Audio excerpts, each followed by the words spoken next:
But the quote, the money you can't afford to lose versus money you can afford to lose. So money you can afford to lose was what we've been hearing for how many decades, right? Only invest as much money as you can afford to lose, because man, it could go right to zero. Whatever it is, it doesn't matter if it's Bitcoin or whatever this thing is. But the recent quote is now money you cannot afford to lose. Go ahead. Yeah, this is credit to Michael Saylor too. He's been a pretty big part of my Bitcoin journey for sure. A lot of people out there. But I think traditionally speaking, if you went to your financial advisor, if you're somebody who just like thinking about allocating some of your portfolio to Bitcoin, and you said, how much of this portfolio should I put into Bitcoin?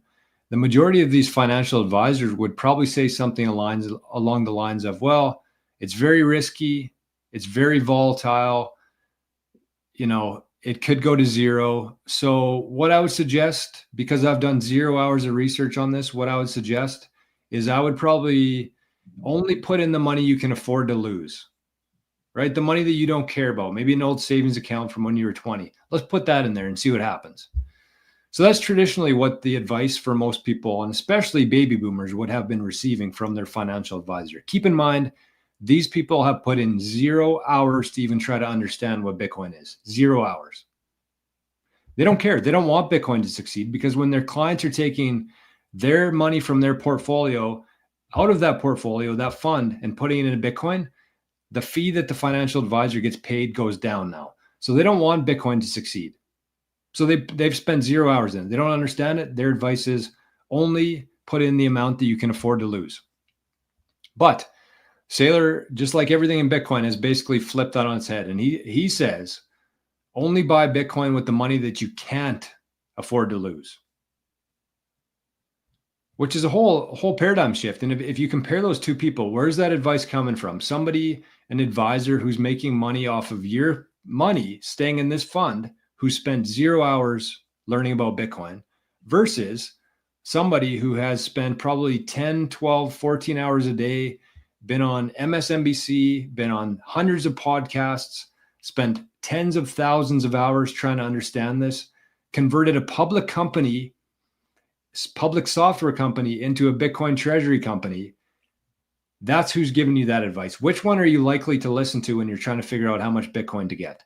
So what's he's essentially saying there is, like, only buy Bitcoin with the money that you want to have in 100 years from now. And again, going back to like our earlier example here of Bodhi's daughter, or a 12-year-old, it's the exact same thing for people. For a 50-year-old, if you put in $1,000 a month into a bank account, a savings account that you're going to leave to your kids, or you're investing in the markets, or whatever that is, even though the number's going to go up, the amount of things that you can buy with that money is going to continue to go down, because every dollar that they print, every dollar that they add to the money supply, devalues yours. So every dollar that you put into that, even though the amount's going up and up and up, the things that you can buy with that are actually going down. So he's saying, if you actually want to maintain your purchasing power for 10 years away, 50 years away, 100 years away, here's something that's going to store your time and energy, this battery called Bitcoin. That's the only wealth. Only buy Bitcoin with the money you can't afford to lose. Only the money that you want to have 100 years from now for your generations to come. And that's what Bitcoin is. It's a perfect battery. It has 0 leaks in it. So that's why he says that, because everything else is going to eventually lose as they continue to print more and more dollars and continue to devalue your wealth.